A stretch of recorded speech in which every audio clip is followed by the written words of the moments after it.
We are here today at Central Campus of Houston Community College regarding a biology course that is on human anatomy and physiology.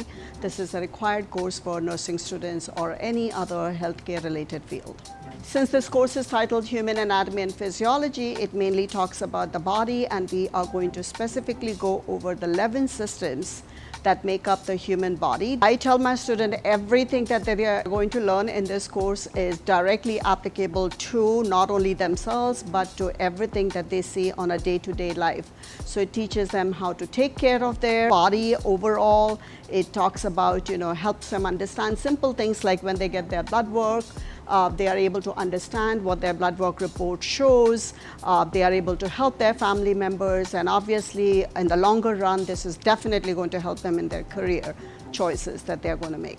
Biology is a fun course to take because it teaches you about your own self.